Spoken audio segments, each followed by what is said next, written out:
Real estate investment is a game-changing principle. It'll teach you a lot about yourself. It'll teach you a lot about the world. It will make you a lot of money if you learn the right pathway, if you create the right framework, and you give real estate the right amount of time.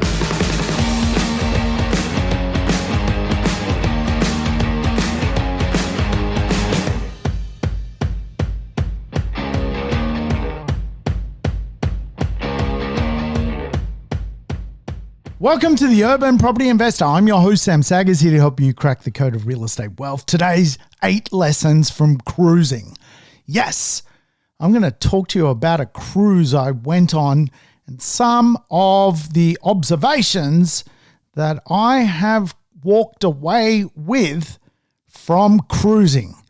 Yes, does that sound riveting? Does that sound like property investment? Well, I can assure you it's going to lead to some good lessons in life so that you can make the most of making wealth, making money, and setting yourself up financially. Some of the things I have seen, I can never unsee. And today's show is really a download from me to you about the cruising community. Hey, welcome to the show. If it's your first time tuning into the program, play the show in double speed, get your life back. Of course, welcome back, regulars. You know the drill. Hey, I talk about it, Lake Weirdo. Who wants to end up living at Lake Weirdo in a strange caravan with their wife drinking cups of Moccona? No one really, but of course the sad truth is a lot of people ultimately end up in a place financially in their older years where they do not have too many options. And so I don't want to be that person. I don't think you want to be that person. You probably listen to this podcast so you can end up in a place with a few bob in your back pocket doing what you want, when you want, how you want, with the people you want to do it with. Ultimately, real estate is just a vehicle to create wealth. And of course, a large proportion of society's money is inside of real estate. But not a lot of people live off the fruits of being a property investor. It's a very different platform than the idea of just buying a home and having some shelter. Real estate investment is a game-changing principle. It'll teach you a lot about yourself. It'll teach you a lot about the world. It will make you a lot of money if you learn the right pathway, if you create the right framework, and you give real estate the right amount of time. But I tell you what, recently I went on a cruise ship. Yes, my parents are rather old and fragile. In fact, they're beating the average life expectancy here in Australia, which is great. Keep going. Parents, you are knocking it for 6, but they are pushing into their late 80s. And as such, gallivanting around the world is a little bit more difficult. So to have a bit of a holiday, I decided to take them cruising. Yes, I booked a cruise. Now, there's probably a lot of cruisers listening to this show.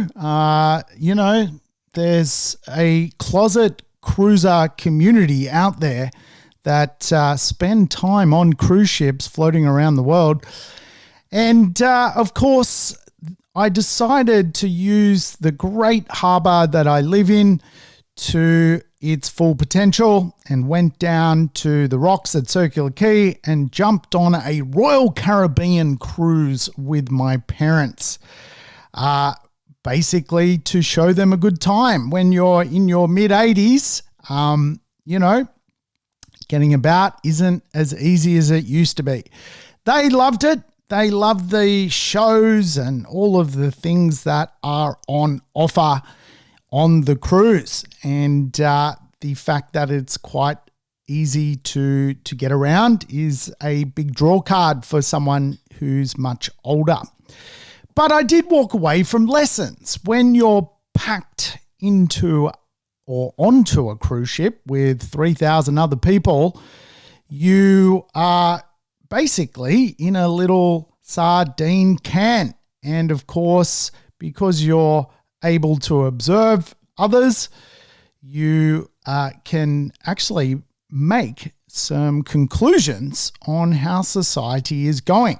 And it's fair to say the sample size of 3,000 cruisers on a boat has left a mark that I can never unsee. And I want to share with you what I saw so that you can make some good life decisions. And the risk of poor decision making was something that I saw in front of me. People on that cruise ship, fundamentally, most people were making poor life choices, and I want to share those life choices with you. It's no wonder that only a few percentage of people end up actually, from property investment, wealthy. So no wonder that there's a statistic at the Australian Bureau of Statistics that something like 20,000 people today live off the fruits of income-producing real estate. Because human beings are really their own worst enemy. And ultimately, I think real estate's quite easy. I think being a human is a lot harder. So my first observation, and I've got 8 observations from being a cruiser, was that really it was quite an interesting, voyeurism into human beings. I would say around 20% of the people on the cruise participated in the cruise. 80% of people really just watched and wondered.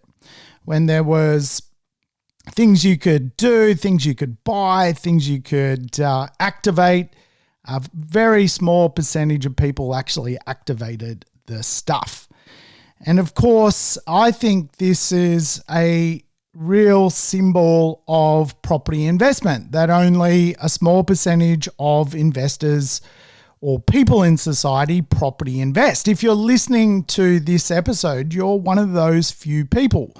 The average person living in your street, your next door neighbor, your neighbor up the road, the chap you bump into outside of the coffee shop, they're not investing in real estate. They're not active in the asset class. And so I think the first observation that I took away from being a cruiser was participation is life. Going to the show, don't miss the opportunity to use the wakeboard machine. Play the game. Life is there for participation. Participation is what ultimately everything is about. And of course, one of the things that I think leads to a circular economy of participation is property investment. You have more money, you participate in more things. You enjoy life to the fullest. And you, as the saying goes, you don't live the length of your life, you live the width of your life. And so I think there was some outstanding participants on the Royal Caribbean, playing bingo, doing everything you could possibly imagine. Enjoying the shows, eating the meals, participating in everything. There were participators on that boat. But there were also a lot of people who simply got drunk, basically. And so we'll talk about that. Now, I don't want to come across like a party pooper. I don't want to come across like, geez, lighten up, Sags. Lighten up. You're a bit tense. No, not at all. I just simply want to give you some observations from one person to the next. My second observation as a cruiser was really the lack of respect for much older people. And maybe I was triggered by this because I was traveling with geriatrics, But the lack of respect for older people in society is real. Now, I was always brought up that you stand up if an older person doesn't have a seat. You let a lady walk through the door before you do. I know things are changing. I know some of that stuff irritates people today, but I have always grown up in an environment where you respect your elders. And I love older people because I find they are full of wisdom. If you want to extract wisdom, I don't think there is really a wise young person. Typically, wise people are much older people. But I have to say that today, human beings can be standing next to a whole bunch of 80-year-olds and a lift comes to pick up the people, and 20-year-olds, 25-year-olds, 30-year-olds jump into a lift before older people, before people who have less ability to move, which makes no sense to me. So my second observation is a disregard for really gratitude. And I say this in a way that maybe upsets some listeners, but I can assure you that the fact that everybody gets to go on a cruise today, the fact that, we've got a pretty comfortable society in general is because someone planted the tree that we get to sit under to enjoy the shade. And so gratitude goes a long way in this world. And without question, I saw that a lot of people are lacking gratitude as a virtue. They simply behave like Neanderthals. And so I do wonder if it is about creating a better world for yourself, that if you can't offer gratitude to others, how do you actually create gratitude in yourself? How do you love yourself? And I found that most people were struggling in that regard on that Royal Caribbean cruise ship. Certainly the people I witnessed. And so again, if you can't show a little bit of respect for the elderly community, well, maybe it's a sign of the way you're living your life. And of course, the lift drama, if you like, of young people with perfectly good legs abusing the lift scene, the elevator going up and down 14 floors, was a bit bemusing to me because a lot of people avoided using stairs to go up 2 floors, 3 floors, 5 floors, 7 floors, 9 floors. And I kind of felt like I was in a health pandemic with people who simply would not move. And without question, I think this is a sign of, again, that people avoid pain. Property investment is painful. The whole concept of being a property investor is a concept of pain. It's late payments on your rent. It's annoying paperwork. It's time in the market, which is painful to endure. It's rents, it's cash flow, it's after-tax cash flow. It's a pain in the ass being a property investor. But the burn is good. Taking the stairs is good for you. In economics, it's known as nudge theory. If you want to see nudge theory at work, Google the piano stairs nudge theory. People ultimately are looking for shortcuts, and discipline in that example is taking the stairs. Now, maybe I'm overreacting. I don't know. Sometimes I look at myself and go, wow, why am I even thinking like this? But I know people take drugs, for example, to feel a high, and they feel shit after. People do sport, they feel shit in the moment, but after that moment, they feel amazing. And it's the same with investing. In investing, you've got to take the stairs. You've got to burn the legs. You've got to feel the pain. You've got to show the discipline. And you're going to feel much better after you've done it than certainly doing it. And I mean that in the respect that it might take 15 years of burn, 15 years of using those stairs, but you're going to feel terrible doing it. But after it's done, after the debt's reduced, after the rents have doubled, after your positive cash flow, you're going to feel amazing. And I found on the cruise that most people take the elevator, not the stairs.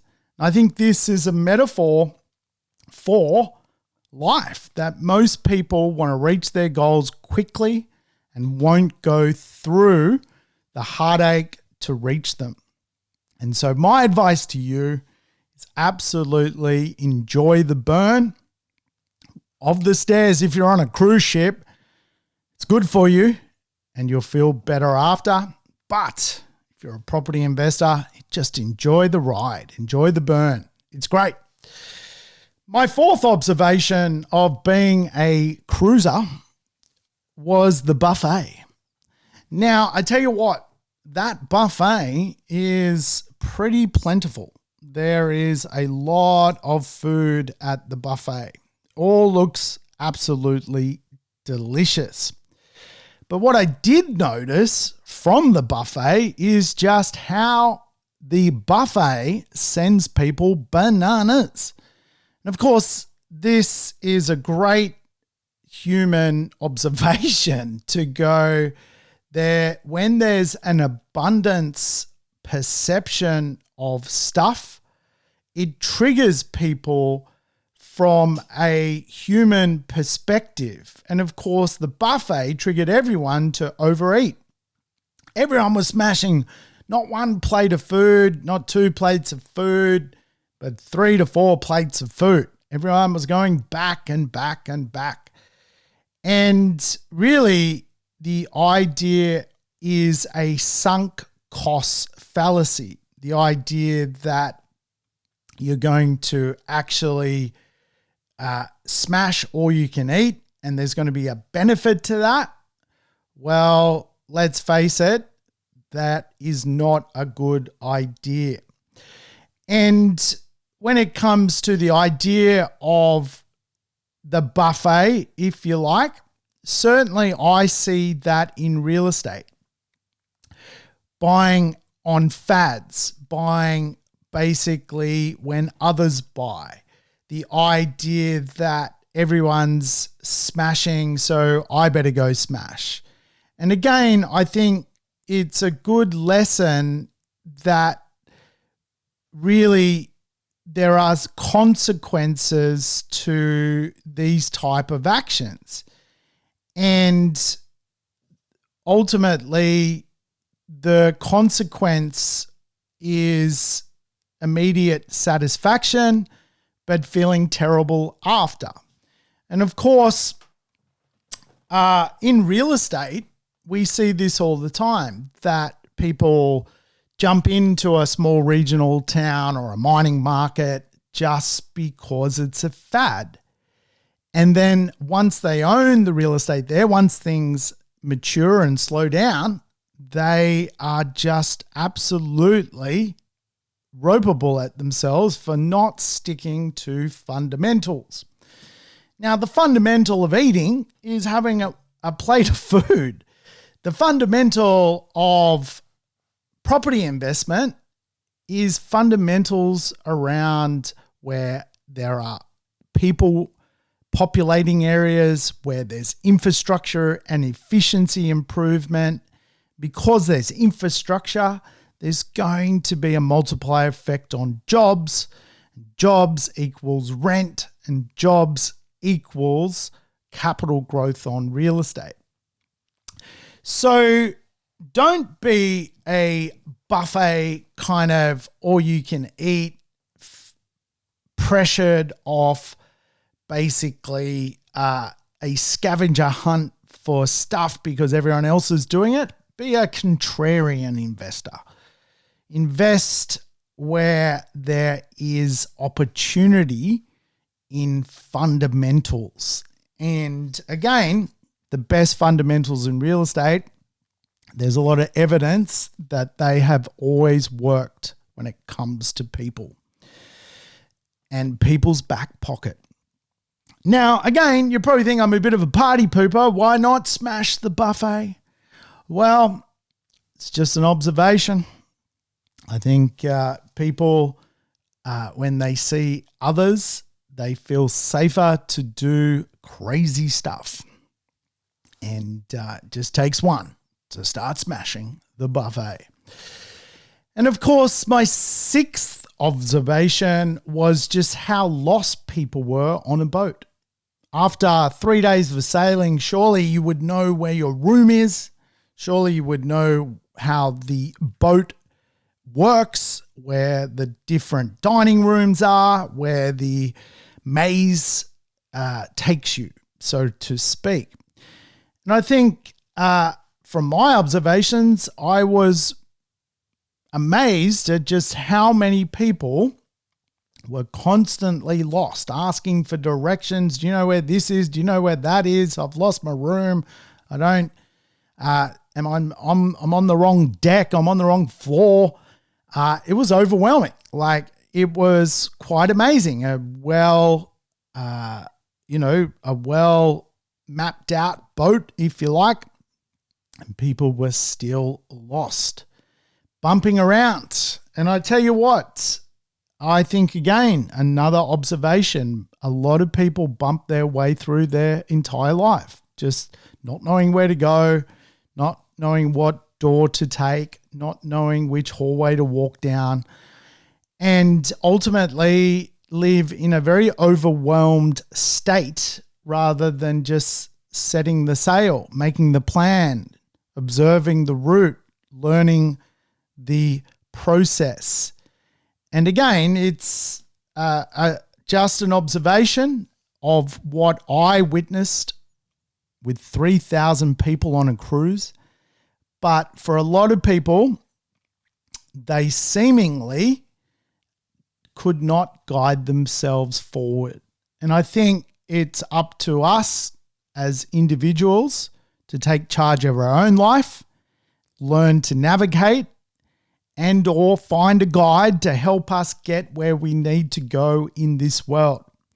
After all, most people have a number, a mathematical number that they want in their retirement.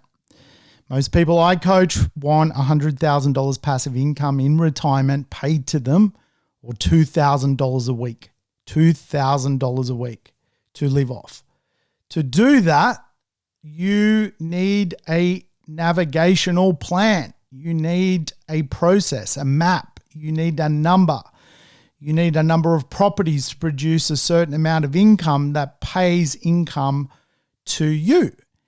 And it might mean you need to buy a couple of properties, sell one, pay down the debt on some others, and then debt reduce using the rents that are positive cash flow on the debt to eliminate your financial obligations to banks to end up debt-free. Obviously, that takes some work. And we always say this in real estate. Real estate is not so much a game of just property investment. It's a game of many other things to master. And that mastery itself takes quite often a bit of work. It takes a team to get you where you need to go. And of course, mastering real estate is as much about mastering debt, mastering assets, mastering tax, and mastering income. All of that is the maze of life. And as I said, seemed to me a lot of people were bumping their way around that boat. And I do know a lot of people bump their way through their life and then wake up in their mid-50s going, what the hell have I done? I have no financial legacy. And it's interesting, we've got all the McCrindle stats from the great demographers. Something like 40% of Gen X now are worried about money in retirement. They're facing their retirement years. Gen Y is no better. People aren't planning. They're just bumping their way through life. And I tell you what, it's not a good way to live your life. The seventh observation is hangovers. Yes, people were getting recklessly smashed on that boat. The drinks package, wow, what a package, because you can consume alcohol from really the moment you wake up to as long as you can stand up. And again, I'm one for having fun. I've had a few big nights in my life. I've had more than a few big nights in my life. I had a cracker just about 2 months ago. And certainly, I don't want to sound like a party pooper. Crack on. Have a good night. Live life. Pash someone. Do what you've got to do. It is life in general. Have a laugh. Take your friends out. But I will say that seemingly a lot of people drank because their peers were simply drinking. And a lot of people were excessively drinking to the point where it seemingly looked like it was an uncomfortable vibe. It was like their third day drinking in a row kind of vibe. And again, I think human beings will swap short-term gratification rather than long-term well-being. Having a massive, massive booze up. It's obviously a bit of fun in the moment. But, is that, binge drinking for 4 days straight good for your long-term well-being? Probably not. Probably not. Again, don't want to be accused of being a party pooper, but I think it is also a reality of humans. They live in a economic hangover daily.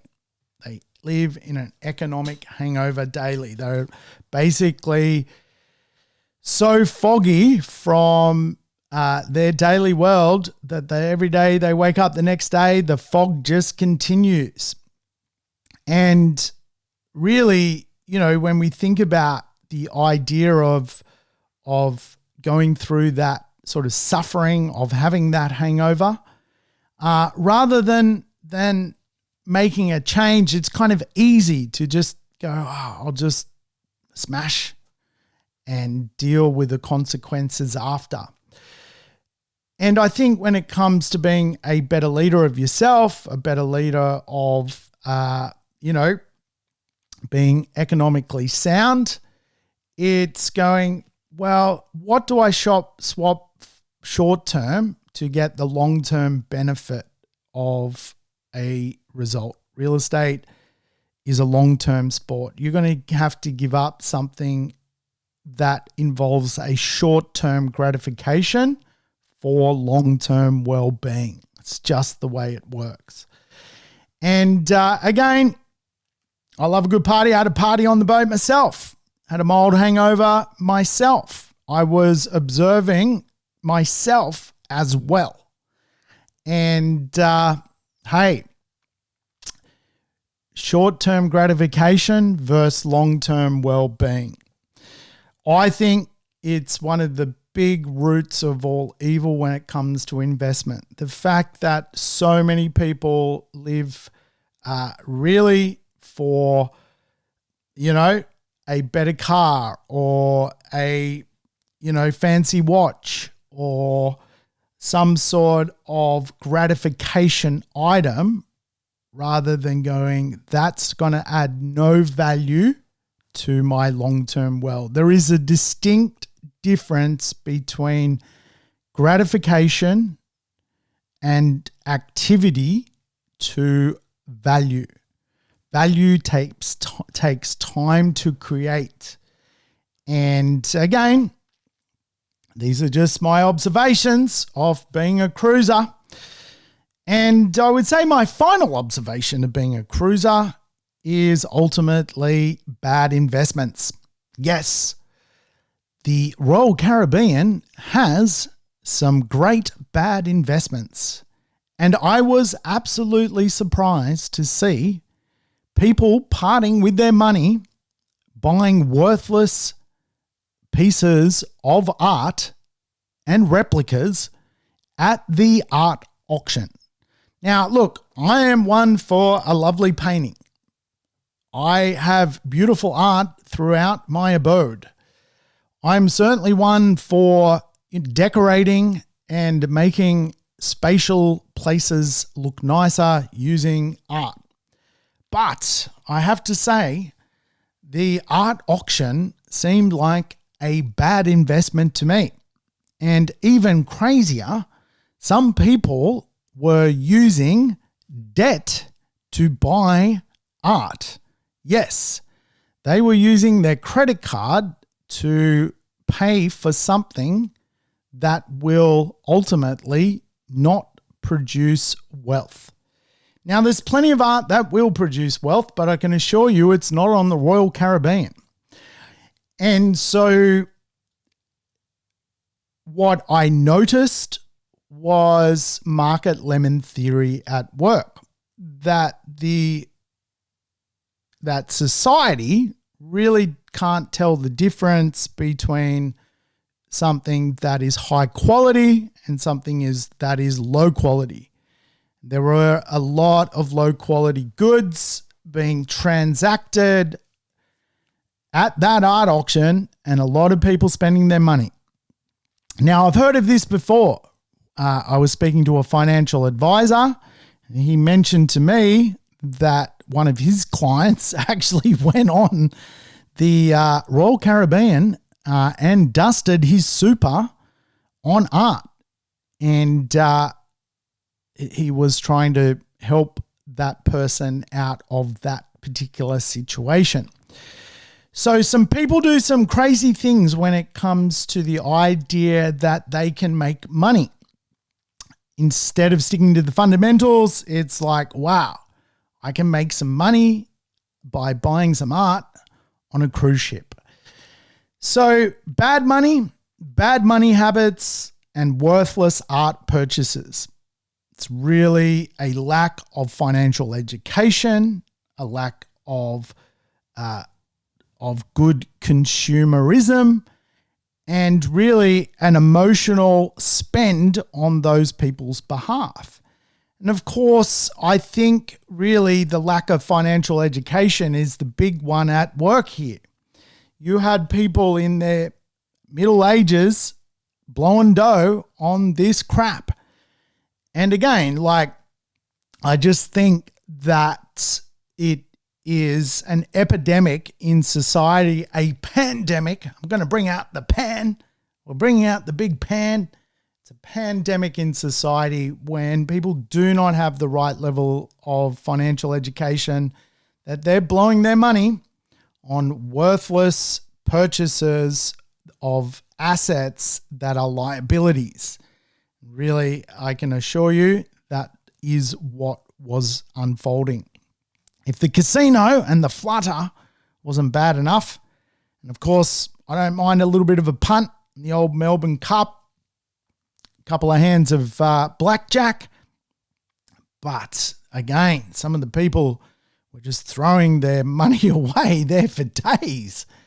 And so these are some of the cancers inside of society that really, I think, do not show human beings in the best light. And the reason I highlight it, not to be righteous, but just to voyeur into a sample size of society.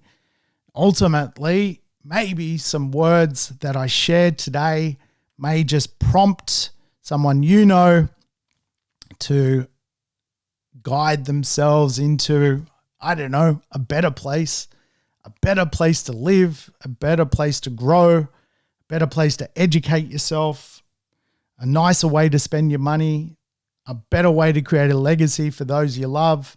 I mean, it's all part of the life journey. And I guess I'm walking away going, internal behaviors really consist with our external messaging of ourself. The way we control us is our business card. The fact that 20-year-olds and kids don't get out of the way to let old people into a lift is a business card. You're wearing that on your shirt. The world sees you that way. The fact that some people are blowing their life savings on worthless art, that's your business card. That's who you are. Your internal behavior is really who you are. You know, and so again, who am I to say what's right or wrong? I don't know. Some of these things become very philosophical, but I'm just here to tell you what I'm seeing. And the idea that real estate, if done well, is an absolute gift because it teaches you more than making money. It teaches you the power of gratitude, the power of small wins, the power of the burn, the power of giving up something to get something. It teaches you a lot of lessons along the way. And I think those lessons, good lessons from property investors, may actually be the way to approach life in general. You become your influencers. If people influence you to do something, you become that. And really, I think the way to think about the world is just knowing that the way you behave is your postcard. All right, folks, I may lose some listeners from this episode, but hey, I had to do it. It's been on my mind. I thought, why not? Cruising and property investment, can you put the two together? We never know until we get to the end if the show is worthy. But hey, that's it from me, folks. Next week, let's talk more property. We'll get into the real bones of it next week. All right, folks, catch ya. Thanks for tuning in to the Urban Property Investor. To never miss an episode, make sure you subscribe to the podcast on your favorite app or on YouTube. And I would love it if you could give the show a rating and share it with your friends and family. In between episodes, you can always keep in touch with me by connecting on social media over Facebook, Instagram, or LinkedIn. Until we meet again on the next episode of the Urban Property Investor, take care and bye for now.